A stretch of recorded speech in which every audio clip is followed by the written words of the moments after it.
ओम नमो भगवते वासुदेवाय नमः। जय श्री राधे कृष्णा। श्री सुखदेव जी बोले, हे पिताजी, सर्वदा दुख देने वाले गृहस्थ आश्रम को मैं कभी स्वीकार नहीं करूंगा, क्योंकि पशु पक्षियों को फंसाने वाले जाल के समान ये आश्रम सभी मानवों के लिए सदा बंधन स्वरूप है। हे तात, धन धान्य की चिंता में व्याकुल लोगों के लिए सुख कहाँ दिखाई पड़ता है। निर्धन और लोभ के वशीभूत मनुष्य अपने ही परिवारजनों द्वारा सर्वदा कष्ट पाते रहते हैं। इंद्र भी वैसे सुखी नहीं रहते जैसा एक सुखी निस्पृह भिक्षुक रहता है। तब भला इस संसार में तीनों लोकों का वैभव पाकर भी दूसरा कौन सुखी रह सकता है। किसी तपस्वी को तप करते हुए देखकर स्वर्गलोक के स्वामी इंद्र भी चिंतित हो उठते हैं और उसके तप में अनेक प्रकार के विघ्न करने लगते हैं। ब्रह्मा भी सुखी नहीं है और मनोरम लक्ष्मी को पाकर विष्णु भी सुखी नहीं है। उन्हें भी दैत्यों के साथ युद्ध के द्वारा निरंतर कष्ट सहन करने पड़ते हैं। उन ऐश्वर्यशाली रमापति विष्णु को भी सुख प्राप्ति के लिए अनेक प्रयत्न करने पड़ते हैं और कठोर तपस्या करनी पड़ती है। इस संसार में किसको बहुत सुख है? भगवान शंकर भी सदैव दुखी रहते हैं, ऐसा मैं जानता हूँ, क्योंकि वे सदैव तपस्या करते हुए भी दैत्यों से युद्ध करते रहते हैं। हे तात, जब धनवान होते हुए भी लोभी मनुष्य कभी भी सुखपूर्वक सो नहीं पाता, तब भला निर्धन मनुष्य कैसे सुख पा सकता है। इसलिए हे महाभाग, ये जानते हुए भी आप अपने तेज से उत्पन्न पुत्र को दुखदायक तथा महाभयानक संसार में क्यों लगा रहे हैं। हे पिताजी, जहाँ जन्म में दुख, बुढ़ापे में दुख, मरण में दुख तथा पुण्य विष्ठा और मूत्र से भरे हुए गर्भ में दुख सहन करना पड़ता है, उससे भी अधिक दुख तृष्णा और लोभ से उत्पन्न होता है। हे मानद, मरने से भी अधिक दुख मांगने में होता है। ब्राह्मण प्रतिग्रह द्वारा धन प्राप्त करते हैं और वे बुद्धि बल का उपयोग नहीं करते।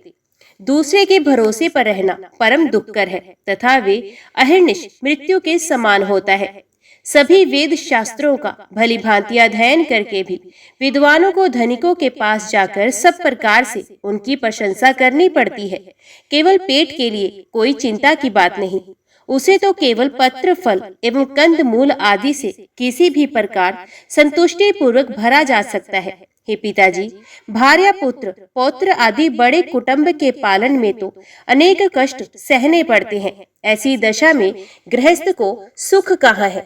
इसलिए हे तात, मुझे सुखदायी ज्ञान शास्त्र और योग शास्त्र का उपदेश दीजिए। संपूर्ण कर्मकांड में मेरा मन कभी नहीं लगता, अतः कर्मक्ष्य का कोई उपाय बताइए जिससे संचित, प्रारब्ध एवं क्रियामान तीनों प्रकार के कर्म फल नष्ट हो जाए। स्त्री जौं के समान सदा पुरुष का रक्त चूसती रहती है, जिससे बुद्धिहीन मनुष्य उसके भावपूर्ण चेष्टाओं से मोहित होने के कारण नहीं जान पाता।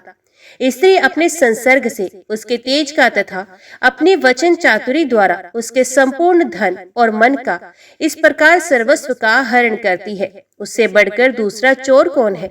इसलिए मेरे विचार में तो मूर्ख मनुष्य ही केवल निद्रा सुख का नाश करने के लिए स्त्री परिणय करता है।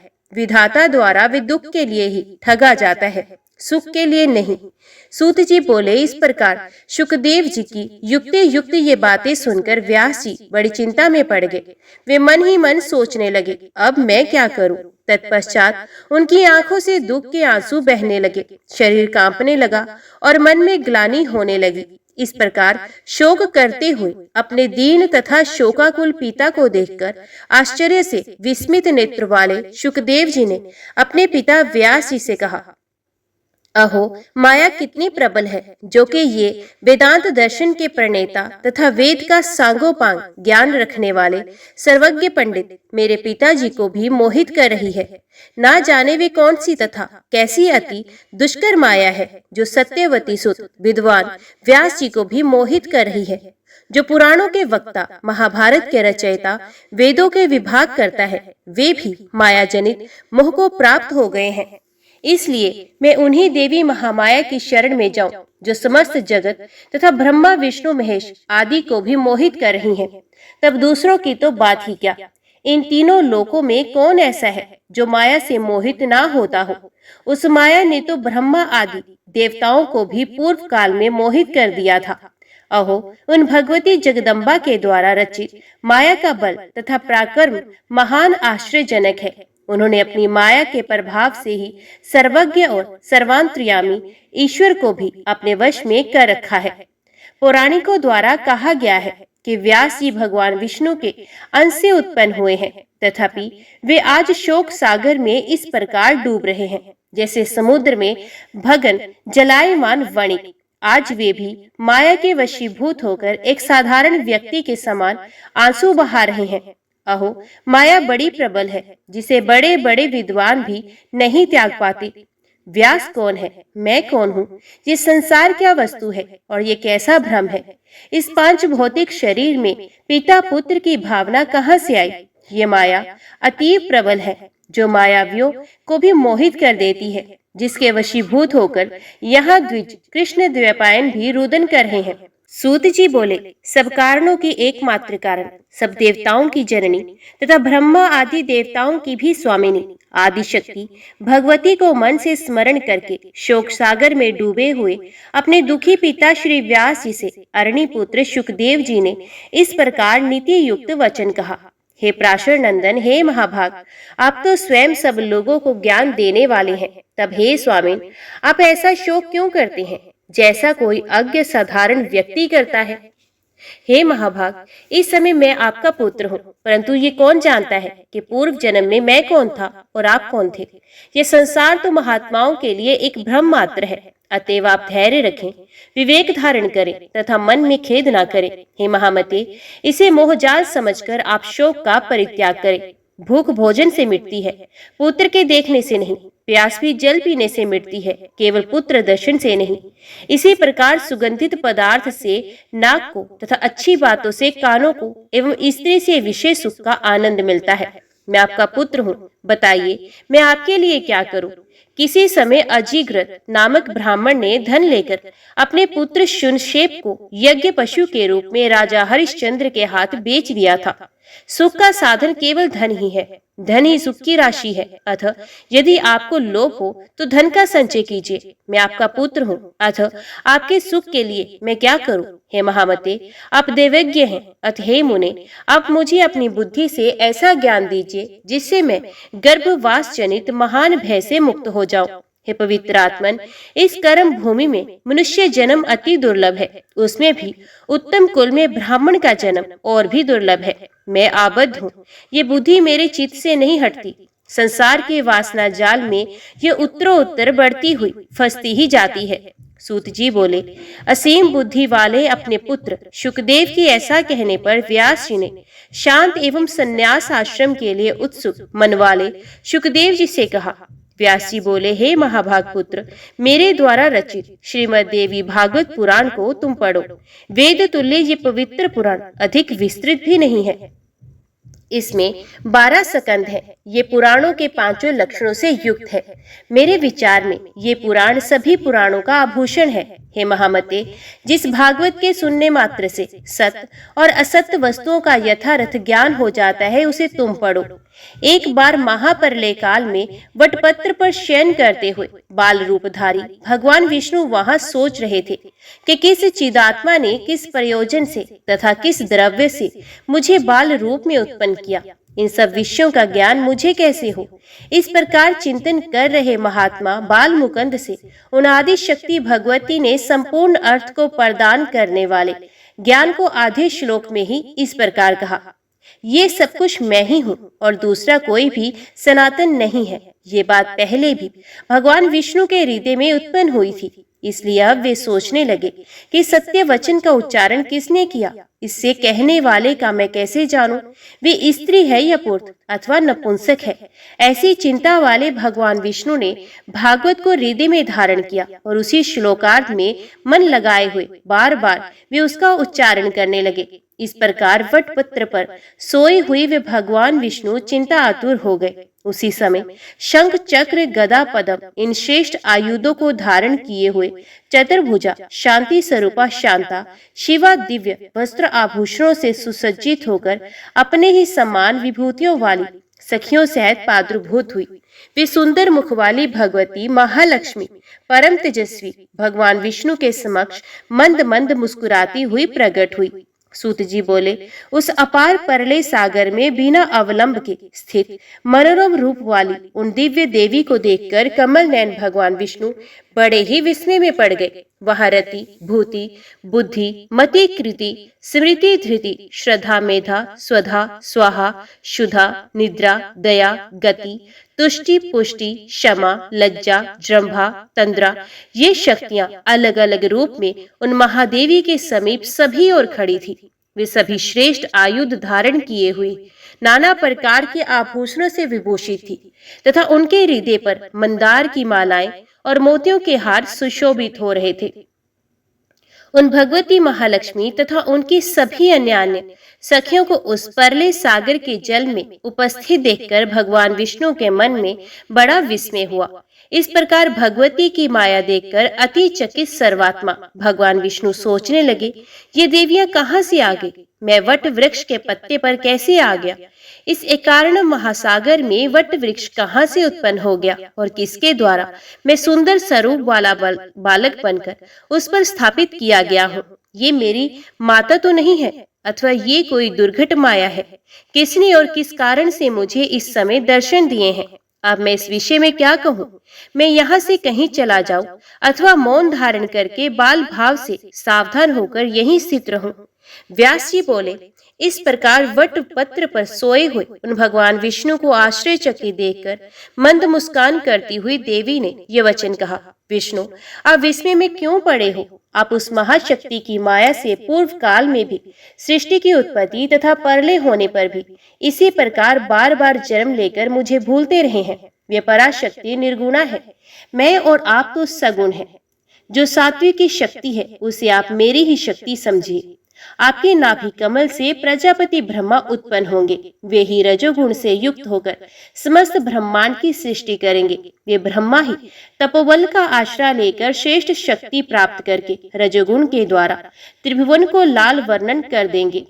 गुणों सहित पृथ्वी जल अग्नि आकाश और वायु इन 5 महाभूतों की एवं मन के साथ इंद्रियां तथा उनके अधिष्ठात्र देवताओं की रचना करके वे बुद्धिमान ब्रह्मा जी जगत की सृष्टि करेंगे। इसी कारण वे कर्ता कहे जाएंगे और आप इस विश्व के पालक होंगे। उनके क्रोध करने पर उनकी बोहों के मध्य भाग में रुद्र उत्पन्न होंगे। हे महामती, वे ही रुद्र घोर तप करके तामसी शक्ति प्राप्त कर कल्पांत के समय सृष्टि के संहार करता होंगे। इसी कारण मैं आपके पास आई हूँ। आप मुझे वही सात्विकी शक्ति समझे। हे मधुसूदन, मैं यही रहूंगी। मैं तो सर्वदा आपके ही पास रहती हूँ। आपके हृदय में मैं निरंतर निवास करती हूँ। विष्णु बोले, हे देवी, हे वरारोहे, कुछ समय पूर्व मैंने स्पष्ट अक्षरों वाला जो आधा श्लोक सुना, वे परम कल्याणप्रद तथा रहस्यमय वाक्य किसने कहा था? हे वरारोह, ये मुझे शीघ्र बताइए। हे सुमुखी, इस विषय में मुझे महती शंका है। जिस प्रकार निर्धन पुरुष धन की चिंता करता रहता है, उसी प्रकार मैं उसका बार बार स्मरण किया करता हूँ। व्यास जी बोले, विष्णु जी का ये वचन सुनकर मुस्कान युक्त मुखमंडल वाली महालक्ष्मी मधुर हास्य के साथ अत्यंत प्रेम से बोली। महालक्ष्मी बोली, हे शौर्य, मेरी बात सुनिए। मैं सगुण रूपा चतुर्भुजा भगवती हूँ। आप मुझे जानते हो या ना जानते हो, किंतु मैं सब गुणों का आलय होती हुई निर्गुणा भी हूँ। हे महाभाग, आप ये जान लें कि वे अर्ध श्लोक उसी पराशक्ति ने कहा था। आप उसे सब वेदों का तत्व स्वरूप कल्याणकारी और पुण्यप्रद श्रीमद देवी भागवत समझिए। हे शत्रुमर्दन, हे सुव्रत, मैं भगवती की परम कृपा मानती हूँ, जिसने ऐसा गुप्त एवं परम रहस्यमय मंत्र आपके कल्याण के लिए कहा। आप इसे सर्वदा चित्त में रखिए और कभी भी इसे विस्मृत ना कीजिए। ये सब शास्त्रों का सार है तथा महाविद्या के द्वारा प्रकाशित किया गया है।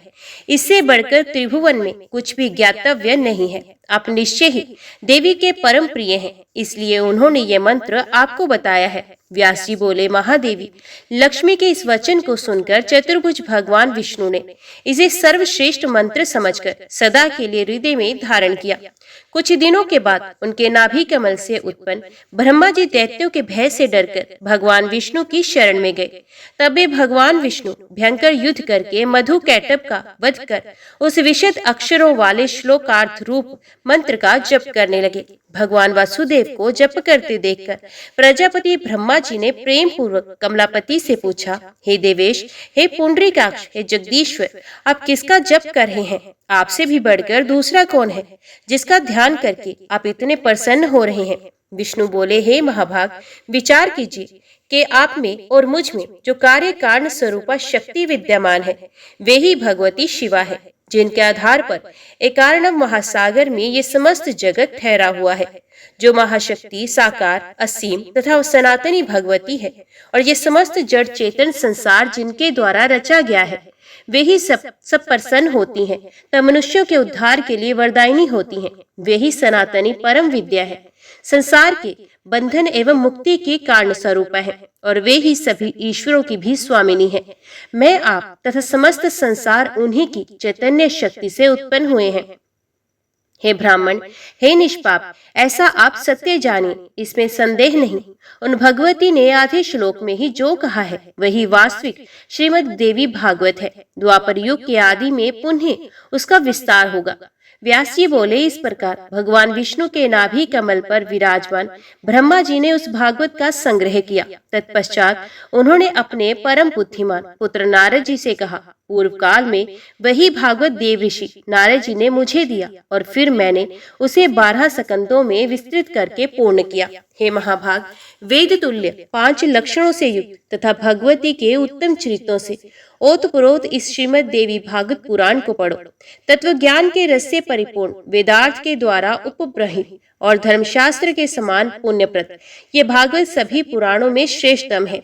ये वृत्तासुर वध के कथन से युक्त, विविध आख्यान पाख्यानों से संवित, ब्रह्म विद्या का निधान एवं भवसागर से पार करने वाला है। अतः हे महाभाग, तुम उस भागवत को अवश्य पढ़ो, तुम अत्यंत बुद्धिमान और योग्य हो। हे नरश्रेष्ठ, ये श्रीमद् देवी भागवत नामक पुराण पुण्यप्रद है। तुम इसके 18,000 श्लोकों को हृदयंगम कर लो। ये पुराण पाठ तथा श्रवण करने वाले के लिए अज्ञान का नाश करने वाला, दिव्य ज्ञान रूपी सूर्य का बोध कराने वाला, सुखप्रद, शांतिदायक, धन्य, दीर्घ आयु प्रदान करने वाला, कल्याणकारी तथा पुत्र पौत्र की वृद्धि करने वाला है। लोम हर्षण से उत्पन्न मेरे शिष्य ये धर्मात्मा सूत जी तुम्हारे साथ इस शुभ पुराण संहिता का अध्ययन करेंगे। सूत जी बोले, हे मुनियों, व्यास जी ने मुझसे और अपने पुत्र से इस प्रकार कहा था। तब मैंने उस संपूर्ण विस्तृत पुराण संहिता को विधिवत पढ़ा था। उस समय भागवत पुराण का अध्ययन करके सुखदेव जी व्यास जी के पवित्र आश्रम में ही रहने लगे, परंतु दूसरे ब्रह्मपुत्र नारद की भांति उन धर्मात्मा को वहां शांति ना मिल सकी। एकांत में रहने वाले तथा व्याकुल चित्त से उदासीन की भांति दिखाई पड़ते थे। ना वे अधिक भोजन करते और ना उपवास पूर्वक ही रहते। इस प्रकार अपने पुत्र सुखदेव को चिंतित देखकर व्यास जी बोले, हे पुत्र, तुम क्या चिंता करते रहते हो? हे मानद, तुम किस लिए व्याकुल रहते हो? ऋणग्रस्त निर्धन व्यक्ति की भांति तुम सदा चिंता करते हो। हे पुत्र, मुझ पिता के रहते तुम्हें किस बात की चिंता हो रही है? तुम मन की ग्लानि छोड़ो, यथेष्ट रूप से सुख उपभोग करो, शास्त्रोक्त ज्ञान का चिंतन करो और आत्म चिंतन में मन लगाओ। हे सुव्रत, यदि मेरे उपदेश से तुम्हें शांति नहीं मिलती तो राजा जनक के द्वारा पालित मिथिलापुरी चले जाओ। हे महाभाग, हे विदेह, वे विदेह राजा जनक तुम्हारे मोह का नाश करेंगे, क्योंकि वे सत्य सिंधु तथा धर्मात्मा है। हे पुत्र, उन राजा के पास जाकर तुम अपना संदेह दूर करो और वर्णाश्रम धर्म के रहस्य को उनसे यथार्थ रूप से पूछो। वे राज ऋषि जीवन मुक्त ब्रह्म ज्ञान का चिंतन करने वाले पवित्र यथार्थ वक्ता, शांत चित्त तथा सदा योग प्रिय भी हैं। सूत जी बोले, परम तेजस्वी उन व्यास जी का वचन सुनकर अरण्य से उत्पन्न महातेजस्वी सुखदेव जी ने उत्तर दिया, हे धर्मात्मन, आपके द्वारा ये जो कहा जा रहा है उससे मेरे चित्त में शंका उठती है कि कहीं ये दंभ तो नहीं। जीवन मुक्त तथा विदेह होते हुए भी राजा जनक हर्ष के साथ कैसे राज्य करते हैं? हे पिताजी, ये बात तो वैसे ही असंभव है जैसे किसी वंध्या को पुत्र हो। अतः हे वे राजा जनक राज्य करते हुए वे विदेह कैसे हैं, ये मुझे अद्भुत संदेह हो रहा है। अब मैं नरश्रेष्ठ विदेह जनक को देखना चाहता हूँ कि वे जल में कमल पत्र की भांति संसार में कैसे रहते हैं। हे तात, उनके विदेह होने के पीछे में मुझे बड़ा संदेह हो रहा है। हे वक्ताओं में श्रेष्ठ, सोगदों की भांति वे भी मोक्ष की एक दूसरी परिभाषा तो नहीं है। हे महामते, भला भोगा हुआ भोग, अभोग और किया हुआ क्रम अकर्म कैसे होता है? इंद्रियों का सहज व्यवहार कैसे छोड़ा जा सकता है? एक पुत्र का अपनी माता, पत्नी, बहन तथा किसी अस्थिर स्त्री के साथ भेद अभेद का संबंध क्यों नहीं होगा? और ऐसा होने पर जीवन मुक्ता कैसी? यदि जीवा कटु, क्षार, तीक्ष्ण, कषाय, मधुर आदि स्वादों को जानती है तो वे अच्छे अच्छे पदार्थों का रस स्वादन करते ही होंगे। यदि शीत, उष्ण, सुख, दुख का परिज्ञान उन्हें होता होगा तो भला ये मुक्ता कैसा हुई? हे तात, मुझे ये अद्भुत संदेह हो रहा है। शत्रु और मित्र को पहचान कर उनके साथ वैर अथवा प्रीति का व्यवहार किया जाता है तो राज सिंहासन पर बैठे हुए राजा जनक शत्रुता या मित्रता का व्यवहार क्यों नहीं रखते होंगे? उनके राज्य में साधु और चोर समान कैसे समझे जाते हैं? यदि उनके प्रति समान बुद्धि नहीं है तब भला वे जीवन मुक्ता कैसे? ऐसा जीवन मुक्त कोई राजा मेरे द्वारा पहले देखा नहीं गया। हे तात, ये बहुत बड़ी शंका है कि वे राजा जनक घर में रहकर भी मुक्त कैसे हैं। उन राजा के विषय में सुनकर उन्हें देखने की बड़ी लालसा उत्पन्न हो गई है। अतः संदेह निवृत्ति के लिए मैं मिथिलापुरी जा रहा हूँ। सूत जी बोले, हे मुनियों, पिता से ये कहकर महात्मा पुत्र शुकदेव जी उनके चरणों पर गिर पड़े तथा हाथ जोड़कर चलने की इच्छा से बोले, हे महाभाग, अब आपसे आज्ञा चाहता हूँ, मुझे आपका वचन स्वीकार्य है। अतः मैं महाराज जनक द्वारा पालित मिथिलापुरी देखना चाहता हूँ। राजा जनक दंड दिए बिना ही कैसे राज्य चलाते हैं? क्योंकि यदि दंड का भय प्रजाओं को ना हो तो लोग धर्म का पालन नहीं करेंगे। मनुवादी के द्वारा धर्म आचरण का मूल कारण सदा दंड विधान ही कहा गया है। इस राजधर्म का निर्वाह बिना दंड के कैसे हो सकेगा? हे पिताजी, इस विषय में मुझे महान संदेह है। हे महाभाग, ये बात वैसी ही अनगल है जैसे कोई कहे कि मेरी ये माता वंध्या है। हे प्रथम, अब मैं आपसे अनुमति लेता हूँ और यहाँ से जा रहा हूँ। सूत जी बोले, इस प्रकार शुकदेव जी को जनकपुर जाने का इच्छुक देखकर व्यास जी ने अपने ज्ञानी एवं निष्प्रह पुत्र का दृढ़ आलिंगन करके कहा। व्यास जी बोले, हे महामते, हे पुत्र, तुम्हारा कल्याण हो। हे शुक, तुम दीर्घायु हो। हे तात, तुम मुझे ये सत्य वचन देकर सुख पूर्वक जाओ कि यहाँ से जाकर मेरे इस उत्तम आश्रम में पुनः आओगे। हे पुत्र, तुम वहां से कहीं और कभी भी मत चले जाना। हे पुत्र, मैं तुम्हारा मुख कमल देखकर ही सुखपूर्वक जीता हूँ और तुम्हें ना देखने पर दुखी रहता हूँ। हे सुत, तुम ही मेरे प्राण हो। हे पुत्र, वहां राजऋषि जनक से मिलकर और अपना संदेह दूर करके फिर उसके बाद यहाँ आकर वेदाध्ययन में रत रहते हुए सुखपूर्वक रहो। सूत जी बोले, व्यास जी के ऐसा कहने पर शुकदेव जी अपने पिता को प्रणाम तथा उनकी प्रदक्षिणा करके शीघ्र ही इस प्रकार चल पड़े जैसे धनुष से छूटा हुआ बाण। मार्ग में चलते हुए अनेक समृद्धिशाली देशों, नागरिकों, वनों, वृक्षों, फले फूले खेतों, तप करते हुए तपस्वी जनों, दीक्षा लिए हुए याजक जनों, योग अभ्यास में तत्पर योगी जनों, वन में रहने वाले वानप्रस्थों, वैष्णव, पाशुपत, शैव, शाक्त एवं सूर्य उपासक और अनेक धर्मावलंबियों को देखकर वे शुकदेव मुनि अति विस्मय में पड़ गए। इस प्रकार वे महामति शुकदेव जी लगभग 2 वर्षों में मेरु पर्वत और 1 वर्ष में हिमालय को पार करके मिथिला देश में पहुंचे। जब वे मिथिला में प्रविष्ट हुए तब उन्होंने वहां की श्रेष्ठ ऐश्वर्य संपदा को देखा तथा वहां की सारी प्रजा को सुखी एवं सदाचार संपन्न देखा। वहां द्वारपाल ने उन्हें रोका और पूछा, तुम कौन हो और कहां से आए हो? तुम्हारा क्या कार्य है, बताओ। ऐसा पूछने पर भी शुकदेव जी मौन रहे, कुछ बोले नहीं। वे नगर द्वार से बाहर जाकर स्थानों की तरह खड़े हो गए और थोड़ी देर में आश्चर्यचकित होकर हंसते हुए वहीं स्थित हो गए, पर किसी से कुछ बोले नहीं। द्वारपाल ने पूछा, हे ब्राह्मण, बोलिए, आप गूंगे तो नहीं हैं? आपका किस हेतु यहाँ आना हुआ? मेरे विचार में तो कोई भी कहीं भी निष्प्रयोजन नहीं जाता। हे विप्र, इस नगर में राजा की आज्ञा पाकर ही कोई प्रवेश कर सकता है। अज्ञात कुल तथा शील वाले व्यक्ति का प्रवेश यहाँ कदापि नहीं होता। हे मानद, आप निश्चय ही तेजस्वी एवं वेदवेता ब्राह्मण प्रतीत हो रहे हैं, इसलिए आप अपने कुल तथा प्रयोजन के विषय में मुझे बताएं और फिर अपने इच्छा अनुसार चले जाएं। सुखदेव जी बोले, मैं जिस कार्य के लिए यहाँ आया था वे तुम्हारे कथन मात्र से ही पूरा हो गया। मैं विदेह नगर देखने आया था, परंतु यहाँ तो प्रवेश भी दुर्लभ है। मुझ अज्ञानी की ये भूल थी जो 2 पर्वतों को लांघकर महाराज से मिलने की इच्छा से घूमते हुए यहाँ चलाया। मैं तो स्वयं अपने पिता द्वारा ही ठगा गया, इसमें किसी अन्य को ही क्या दोष दिया जाए। अथवा हे महाभाग, ये मेरे दुर्भाग्य का ही दोष है जिसके कारण इस भूमि पर मुझे इतना चक्कर काटना पड़ा। इस संसार में लोगों का भ्रमण करने का उद्देश्य धन उपार्जन होता है, किंतु मुझे उसकी कोई इच्छा नहीं। मैं तो केवल भ्रमवश ही यहाँ आ गया। आशा रहित पुरुष को ही सर्वदा सुख प्राप्त होता है, यदि वे मोह में ना पड़े। किंतु हे महाभाग, मैं तो निराश होकर भी ना जाने क्यों इस मोह सागर में निमग्न हो रहा हूँ।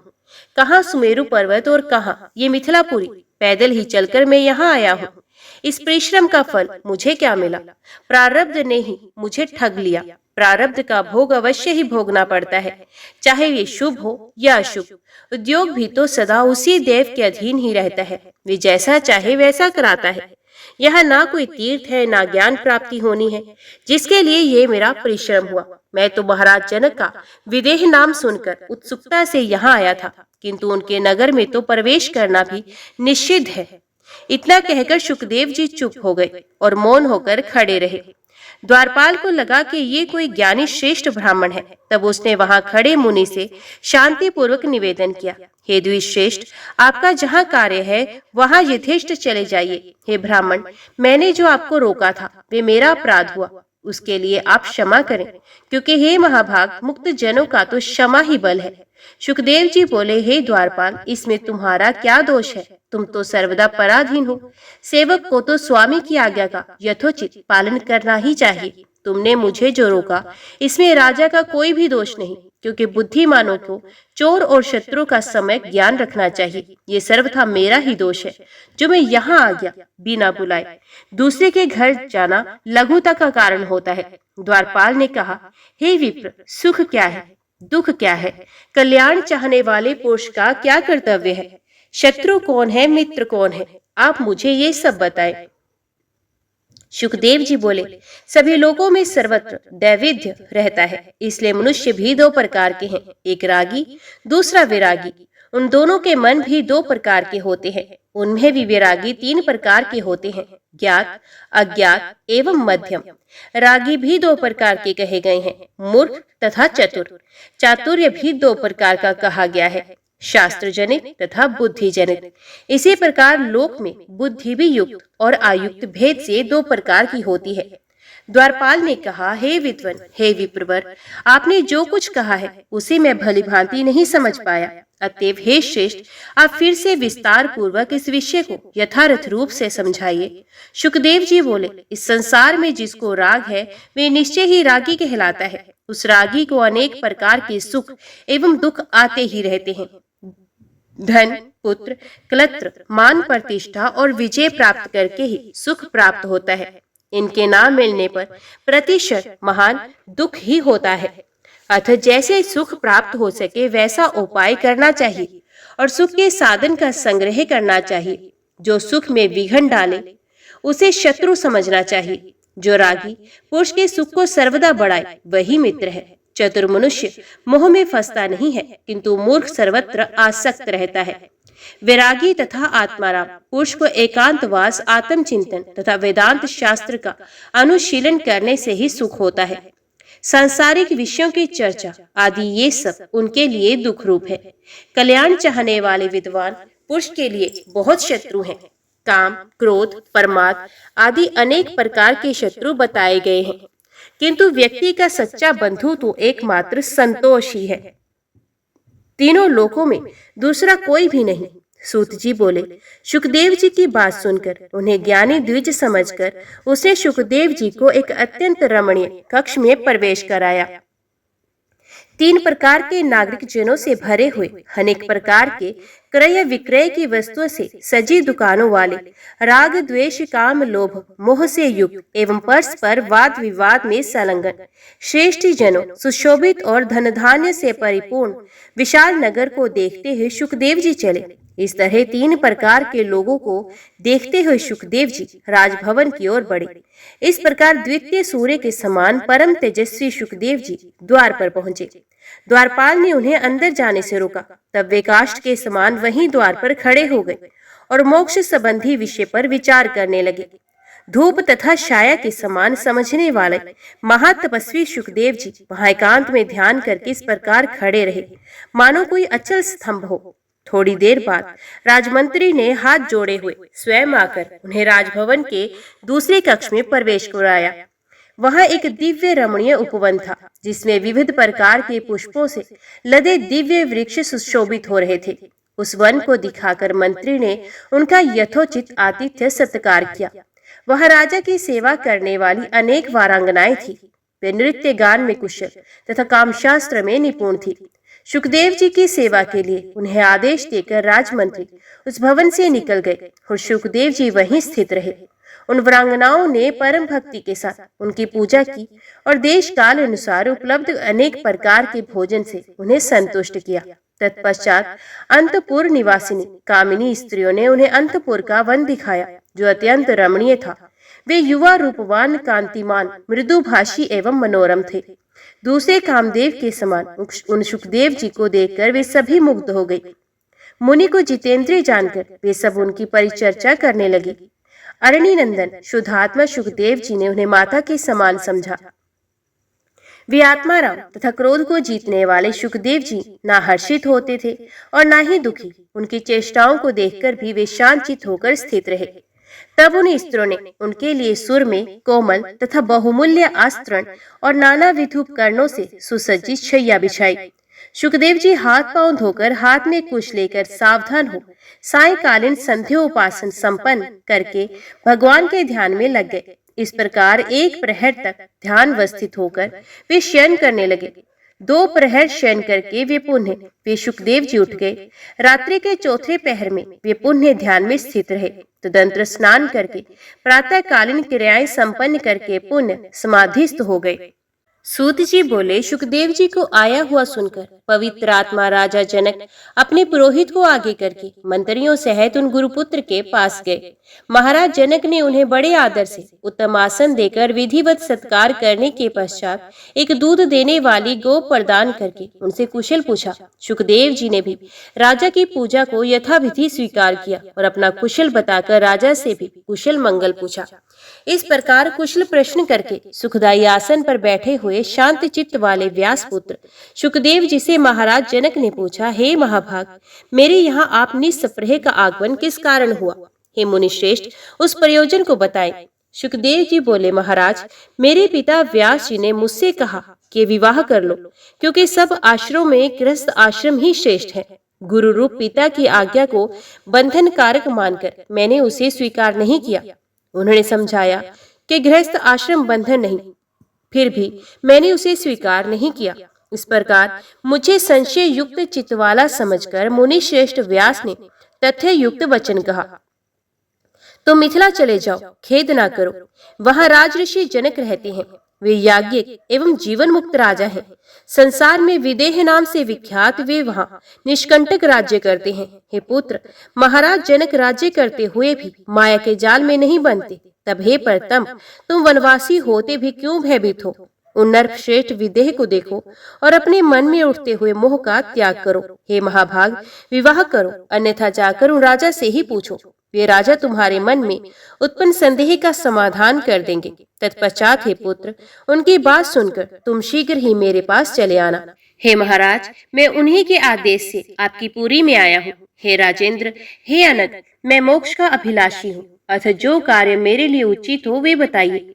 हे राजेंद्र, तप, तीर्थ, व्रत, यज्ञ, स्वाध्याय, तीर्थ सेवन और ज्ञान, इनमें से जो मोक्ष का साक्षात साधन हो वे मुझे बताइए। जनक जी बोले, मोक्ष मार्ग वलंबी विप्र को जो करना चाहिए उसे सुनिए। उपनयन संस्कार के बाद सर्वप्रथम वेद शास्त्र का अध्ययन करने हेतु गुरु के सानिध्य में रहना चाहिए। वहां वेद वेदांतों का अध्ययन करके दीक्षांत गुरु दक्षिणा देकर वापस लौटे। मुनि को विवाह करके पत्नी के साथ गृहस्थी में रहना चाहिए। गृहस्थाश्रम में रहते हुए न्यायोपार्जित धन का अर्जन करे, सर्वदा संतुष्ट रहे और किसी से कोई आशा न रखे। पापों से मुक्त होकर अग्निहोत्र आदि क्रम करते हुए सत्य वचन बोले और मन वचन क्रम से सदा पवित्र रहे। पुत्र पौत्र हो जाने पर समय अनुसार वानप्रस्थ आश्रम में रहे।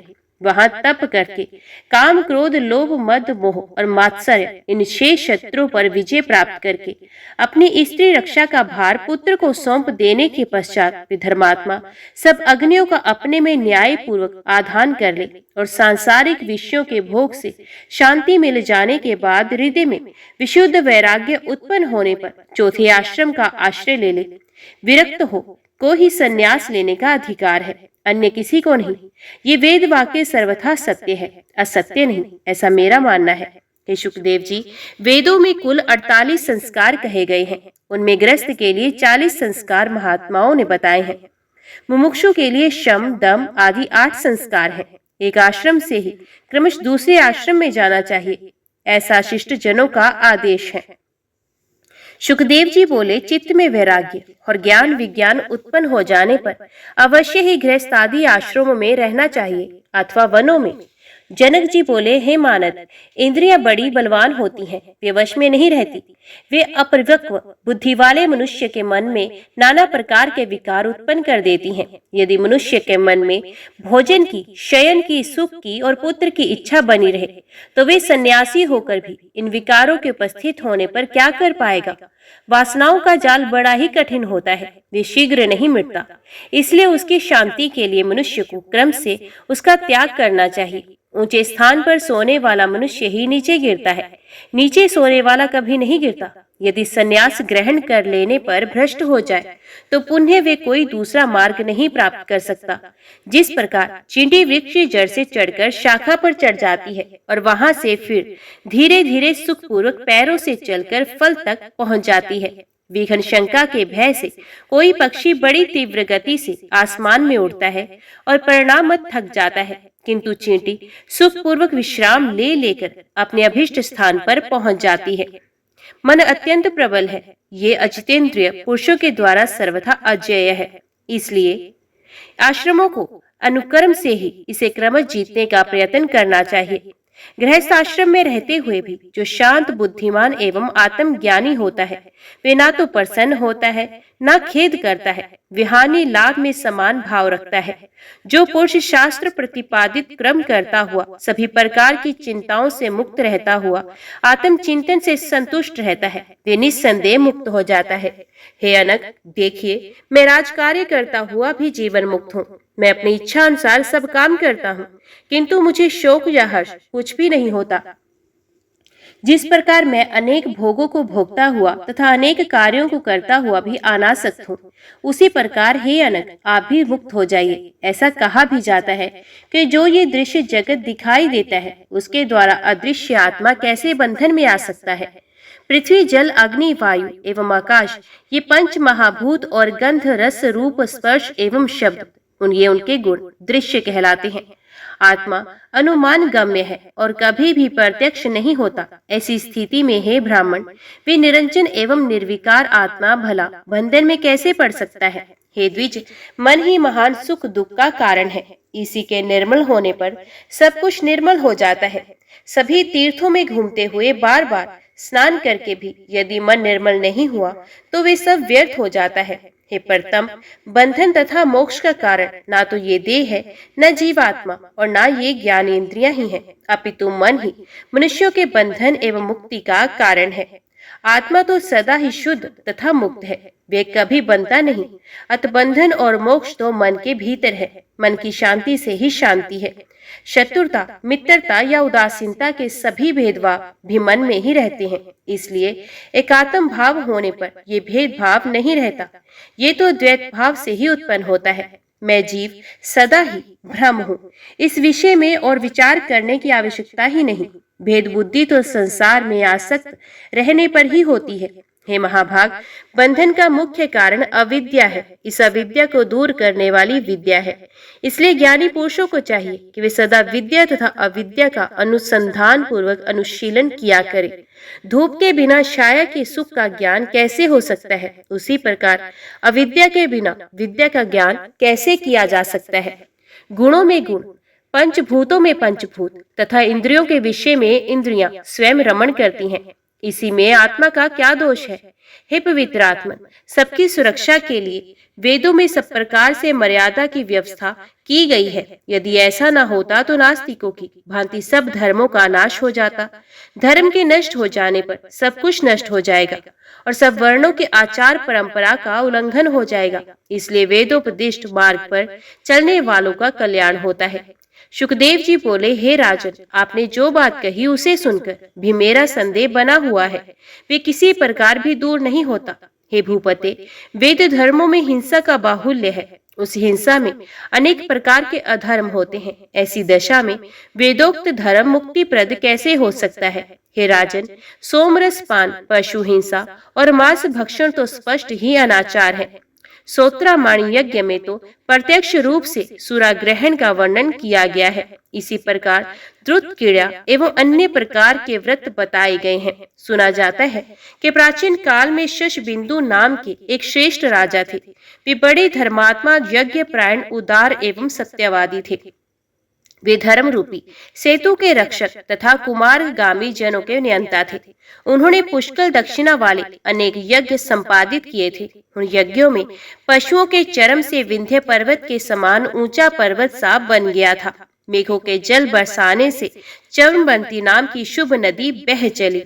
वे राजा भी दिवंगत हो गए, किंतु उनकी कीर्ति भूमंडल पर अचल हो गई। जब इस प्रकार के धर्मों का वर्णन वेद में है, तब हे राजन, मेरी श्रद्धा बुद्धि उनमें नहीं है। स्त्री के साथ भोग में पुरुष सुख प्राप्त करता है और उसके ना मिलने पर वे दुखी होता है, तो ऐसी दशा में भला वे जीवन मुक्त कैसे हो सकेगा? जनक जी बोले, यज्ञ में जो हिंसा दिखाई देती है वे वास्तव में अहिंसा ही कही गई है, क्योंकि जो हिंसा उपाधि योग से होती है वही हिंसा कहलाती है, अन्यथा नहीं। ऐसे शास्त्रों का निर्णय है। जिस प्रकार गीली लकड़ी के संयोग से अग्नि से धुआं निकलता है, उसके अभाव में उस अग्नि में धुआं नहीं दिखाई देता, उसी प्रकार हे मुनिवर, वेदोक्त हिंसा को भी आप अहिंसा ही समझिए। रागी जनों द्वारा की गई हिंसा ही हिंसा है, किंतु अनासक्त जनों के लिए वे हिंसा नहीं कही गई है।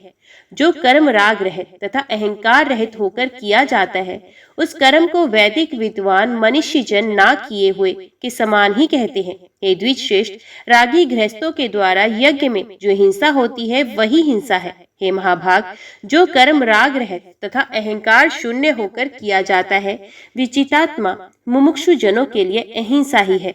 जय मां भगवती, जय मां दुर्गा। आज की वीडियो में इतना ही। उम्मीद करती हूँ वीडियो आपको पसंद आई होगी। वीडियो पसंद आई हो तो वीडियो को लाइक और चैनल को सब्सक्राइब जरूर कीजिएगा। जय माता दी लिखकर कमेंट बॉक्स में अपनी हाजिरी और अपने सुझाव देना ना भूलेगा।